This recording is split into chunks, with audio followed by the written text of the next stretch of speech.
단 하루, 딱 하루의 시장 뉴스만으로 경제의 미래를 엿볼 수 있다면 어떨까요?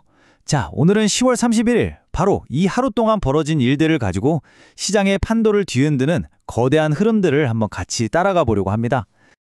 네, 바로 이 질문에서 오늘 이야기가 시작되는 거죠.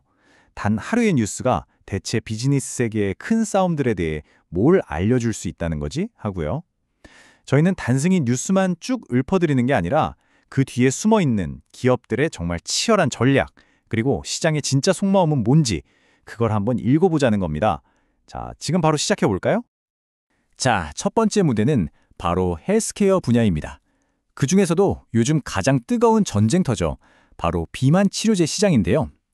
여기서는 정말이지 단 하나의 약으로 시장 판도를 완전히 뒤집으려는 거인들의 보이지 않는 싸움이 아주 치열하게 벌어지고 있습니다. 이 전쟁의 한가운데 두 숙명의 라이벌이 있습니다. 바로 일라이릴리와 노보노디스크죠. 그런데 이 10월 31일에요. 두 회사가 정말 약속이라도 한 것처럼 완전히 정반대의 카드를 꺼내들었어요. 한쪽은 승리의 축포를 쏘아 올렸고 다른 한쪽은 글쎄요, 칼을 빼들었습니다. 자, 먼저 우승 쪽은 바로 일라이릴리였습니다. 시장 예상을 가뿐하게 뛰어넘는 실적을 발표했거든요. 이걸 보통 비트앤레이즈라고 하죠. 그리고 이 엄청난 성과 뒤에는 마운자로라는 거의 기적의 약이라고 불리는 약이 있었습니다. 이건 누가 봐도 이견이 없는 정말 압도적인 승리였어요. 하지만 일라이릴리가 축배를 들고 있는 바로 그 순간, 그 기쁨이 채 가시기도 전에 경쟁자인 노보노디스크가 움직이기 시작했습니다. 언론에서 피비린 내는 싸움의 시작이다, 이렇게 표현할 정도로 아주 대담하고 또 공격적인 방식으로 말이죠. 금액이 얼마였냐면요, 무려 90억 달러였습니다. 우리 돈으로 하면 어마어마하죠. 노보노디스크가 경쟁사인 메세라를 인수하겠다고 기습적으로 던진 금액이에요. 근데 이게 그냥 평범한 M&A가 아닙니다. 상대 회사 동의도 없이 우리가 너희 경영권 뺏어올 거야! 라고 선언하는, 이건 명백한 선전포고였던 거죠.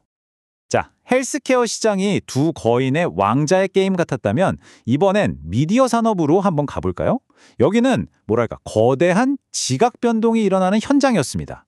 스트리밍 업계에서 하루아침에 새로운 거인이 짠 하고 나타나기도 하고, 반대로 기존 강자에 숨겨져 있던 약점이 드러나기도 했거든요. 푸보TV랑 디즈니의 훌루 라이브 TV, 이 둘이 하나로 합쳐졌습니다. 그러면서 미국에서 6번째로 큰 새로운 스트리밍 공용이 탄생한 거예요.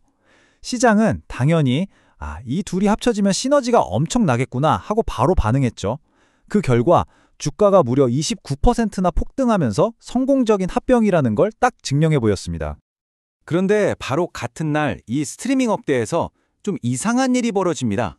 상식적으로는 이해가 잘 안 가는 일인데요. 분명히 돈을 벌기 시작한 회사인데 투자자들은 오히려 싸늘하게 외면해버린 거죠. 바로 스트리밍 기기 시장의 강자 로쿠의 이야기입니다. 도대체 무슨 일이 있었던 걸까요? 자, 로쿠가 발표한 내용을 보면요, 무려 4년 만에 분기 흑자로 돌아섰다는 거예요. 주당 0.16달러.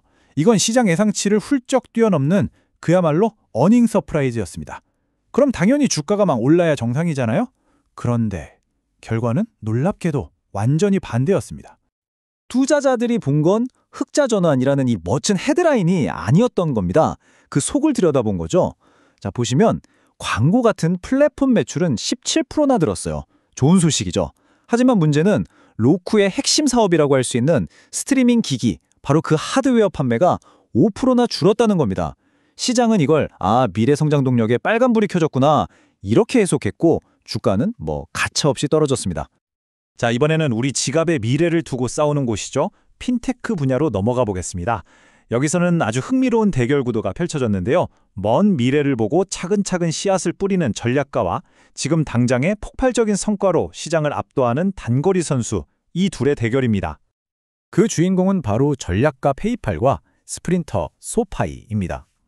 페이팔이 AI라는 먼 미래를 보고 장기적인 전략에 베팅하고 있을 때, 소파이는 그야말로 무서운 속도로 사용자와 매출을 늘리면서 시장을 깜짝 놀라게 만들었죠.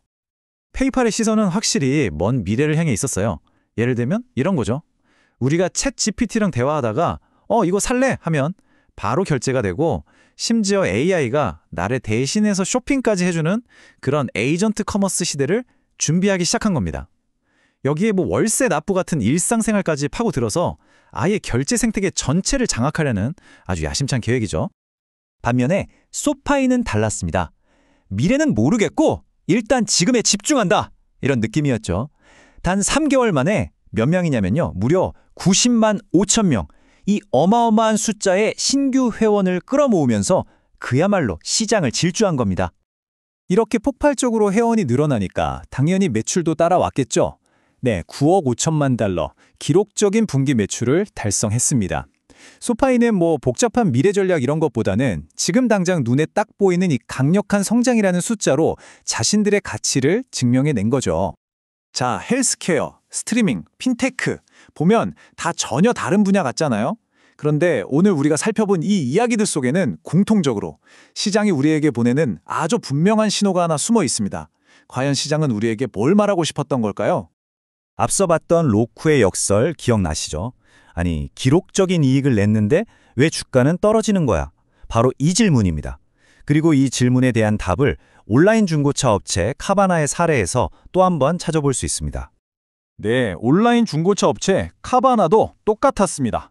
3분기 순이익이 무려 2억 6,300만 달러, 사상 최대 실적이었어요. 하지만 시장의 반응은 예상과는 달리 아주 차가웠습니다. 앞에서 봤던 로쿠의 사례가 정말 그대로 반복된 거죠. 자, 오늘 우리가 살펴본 이 모든 이야기들이 가리키는 핵심이 바로 이겁니다. 이제 시장은 더 이상 깜짝 실적, 사상 최대 이익 이런 헤드라인에 속지 않는다는 거예요. 투자자들은 그 숫자 뒤에 숨어있는 성장의 질, 즉 퀄리티를 들여다보기 시작한 겁니다. 로쿠의 하드웨어 매출이 줄어든 것이나 카바나 실적의 세부 내용처럼 과연 이 성장이 미래에도 계속될 수 있는가? 그 지속 가능성의 증거를 찾고 있는 거죠. 그래서 우리는 이제 스스로에게 이렇게 질문을 던져봐야 합니다. 지금 눈앞에 보이는 이 좋은 실적이 과연 이 회사가 진짜 미래를 만들어가고 있다는 증거일까? 아니면 그냥 운 좋게 한 분기 반짝 잘한 걸까 하고 말이죠. 오늘 시작의 드라마는 우리 모두에게 바로 그 차이를 꿰뚫어 볼 수 있는 그런 날카로운 시각을 요구하고 있는 것 같습니다.